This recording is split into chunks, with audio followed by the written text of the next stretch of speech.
Hello student, 2025 DNA கவுன்சிலில் first ரவுண்டில் நடந்த அப்டேட் தான் நம்ம இந்த வீடியோவில் பார்க்க போகிறோம். இது வந்து பார்த்தோன்னா அஃபிஷியலாக வந்து பார்த்தோன்னா இந்து நியூஸ் பேப்பரில் வந்தது நம்ம டீட்டெயிலாக இந்த வீடியோவில் பார்த்துடலாம். ரவுண்ட் 1ல் மொத்தமாக எவ்வளோ மாணவர்கள் பார்ட்டிசிபேஷன் பண்ணாங்கன்னா 39,145 மாணவர்கள் வந்து பார்த்தோன்னா பார்ட்டிசிபேஷன் பண்ணாங்க. இதில் வந்து சீட் அலாட்மெண்ட் எத்தனை மாணவர்கள் வந்துச்சுன்னு பார்த்தீங்கன்னா 35,125 மாணவர்கள் வந்து பார்த்தோன்னா சீட் அலாட்மெண்ட் வந்து அந்த சீட்டை கன்ஃபார்ம் பண்ண மாணவர்கள் வந்து பார்த்தோன்னா 29,266 மாணவர்கள். இந்த சீட்டு கன்ஃபார்ம்னா accept and join, accept and upward, அதுக்கப்புறம் வந்து பார்த்தோன்னா டிக்ளைன் நெக்ஸ்ட் ரவுண்ட் போயிருப்பாங்க. இவங்க எல்லாரும் வந்து பார்த்தோன்னா 29,266 மாணவர்கள் மட்டும்தான். இதில் வந்து பார்த்தோன்னா அந்த அலாட்மெண்ட் வந்தும் எதுவுமே கன்ஃபார்ம் பண்ணாத மாணவர்கள் எவ்வளோ பேரும் பார்த்தீங்கன்னா 5,859 மாணவர்கள். அதே போல் வந்து பார்த்தோன்னா இந்த மொத்தமாக ஃபஸ்ட் ரவுண்டில் பார்ட்டிசிபேஷனே பண்ணாத மாணவர்கள் வந்து பார்த்தோன்னா பார்ட்டிசிபேஷனும் பண்ணல, அதேமாதிரி கன்ஃபார்ம் பண்ணாத மாணவர்கள் வந்து பார்த்தோன்னா 9,879 மாணவர்கள். ஓகேங்களா. ரவுண்ட் 1ல் வந்து பார்த்தோன்னா ஜென்ரலாக மொத்தமாக எவ்வளோ பேர் பார்ட்டிசிபேஷன் பண்ணாங்கன்னா 39,145 மாணவர்கள் வந்து பார்த்தோன்னா பார்ட்டிசிபேஷன் பண்ணாங்க. அதில் வந்து பார்த்தோன்னா சீட் அலாட்மெண்ட் ஜென்ரலுக்கு எவ்வளோ மாணவர்கள் வந்துன்னா 32,663 மாணவர்கள் வந்து பார்த்தோன்னா ஜென்ரலில் வந்து அதை வந்து பார்த்தோன்னா காலேஜ் ஜாயின் பண்ண மாணவர்கள் அக்செப்ட் அண்ட் ஜாயின் கொடுத்தவங்க வந்து பார்த்தோன்னா 16,558 மாணவர்களும், டிஎஃப் சென்டர் அப்வர்டு கொடுத்தாங்க பார்த்தீங்களா, அப்புறம் வந்து நெக்ஸ்ட் ரவுண்டு கொடுத்தாங்க பாருங்கள், அவங்க வந்து பார்த்தோன்னா மொத்தமாக எவ்வளோ மாணவர்கள் வந்து பார்த்தோன்னா 10,471 மாணவர்கள். அப்புறம் மொத்தமாக எவ்வளோ பேர் வந்து பார்த்தோன்னா ஃபஸ்ட் ரவுண்டை கன்ஃபார்ம் பண்ணியிருக்காங்கன்னா ஜென்ரலில் 27,029 மாணவர்கள் மட்டும்தான். இதில் வந்து பார்த்தோன்னா எதுவுமே பண்ணாமல் நாட் கன்ஃபார்ம் கொடுத்தவங்க, அதை வந்து பார்த்தோன்னா அந்த டென்டேட்டிவ் அலாட்மெண்ட்டில் எதுவுமே பண்ணாத மாணவர்கள் வந்து பார்த்தோன்னா 5,633 மாணவர்கள். அதே போல் வந்து பார்த்தோன்னா 7.5 ரிசர்வேஷனில் மொத்தமாக பார்ட்டிசிபேஷன் பண்ண மாணவர்கள் வந்து பார்த்தோன்னா 2,662 மாணவர்கள்.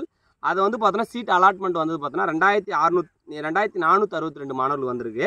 அதை காலேஜ் ஜாயின் பண்ணவங்க அக்செப்ட் அண்ட் ஜாயின் கொடுத்தவங்க வந்து பார்த்தோன்னா 1,565 மாணவர்கள். அதுக்கப்புறம் வந்து பார்த்தோன்னா டிஎஃப் சென்டர் போனவங்க, ஓகேங்களா, டிஎஃப் சென்டர் போனவங்க எவ்வளோ பேர்னா 672 மாணவர்கள். இதை வந்து பார்த்தோன்னா மொத்தமாக சீட்டு வந்து எடுத்துக்கினாங்க. இந்த வந்து பார்த்தோன்னா அக்செப்ட் அண்ட் ஜாயின்டு அப்புறம் டிஎஃப் சென்டர் இது எல்லாமே சேர்த்து எவ்வளோ மாணவர்கள் வந்து பார்த்தோன்னா 2,237 மாணவர்கள். இதில் வந்து பார்த்தோன்னா 7.5 ரிசர்வேஷன்லேயே கன்ஃபார்ம், அதான் நாட் கன்ஃபார்ம் பண்ண மாணவர்கள் வந்து பார்த்தோன்னா 225 மாணவர்கள். கவர்மெண்ட் எல்லா சலுகையும் ஃப்ரீயாக கொடுக்குறதுலேயே வந்து பார்த்தோன்னா டென்டேட்டிவ் அலாட்மெண்ட் வந்துமே ஃபஸ்ட் ரவுண்டில் 225 மாணவர்கள் வந்து பார்த்தோன்னா எதுவுமே ரெஸ்பான்ஸே பண்ணல. ஸோ அதே போல் வந்து பார்த்தோன்னா உங்களுக்கு இந்த வருஷம் மொத்தமாக சீட்டு ஃபஸ்ட் ரவுண்டில் கன்ஃபார்ம் பண்ண மாணவர்கள் எவ்வளோன்னா 29,266 மாணவர்கள் மட்டும்தான். ஸோ இப்போ வந்து உங்களுக்கு என்ன புரிய வருதுன்னு தெளிவாக புரிஞ்சிருக்கும். ஃபஸ்ட் ரவுண்டே வந்து பார்த்தோன்னா பல பேர் எதனால் இதை வந்து பார்த்தோன்னா இந்தமாரி ஏற்பட்டிருக்குன்னா, ஒன்று ஃபீஸ் கட்ட முடியல, இன்னொரு வந்து பார்த்தோன்னா அவங்க வந்து பார்த்தோன்னா பிடிஎஸ் கவுன்சிலிங் அப்ளை பண்ணியிருந்தாங்க, வெட்னரி அப்ளை பண்ணியிருந்தாங்க, அக்ரிக்கு அப்ளை பண்ணியிருந்தவங்க, அப்புறம் வந்து பார்த்தோன்னா கொஞ்சம் பேர் மெரிட் மேனேஜ்மெண்ட் சொல்லிட்டு டீம்டு யூனிவர்சிட்டிலாம் போயிருக்காங்க. ஸோ அதனால தான் இப்போ வந்து ரவுண்ட் 2ல் வர மாணவர்களும் ரவுண்ட் 3ல் வர மாணவர்களுக்கும் ஒரு முக்கியமான ஒரு குறிப்பு, நீங்கள் வந்து சாஃப்ட்வேர் ரிலேட்டடான கோர்சஸ் நீங்கள் வச்சிங்கன்னா எக்ஸ்ட்ரா வைங்க, ஓகேங்களா. ஒரு 10 காலேஜில் வைக்காதீங்க, ஒரு 50 காலேஜ் எக்ஸ்ட்ரா அதுமாரி வைங்க.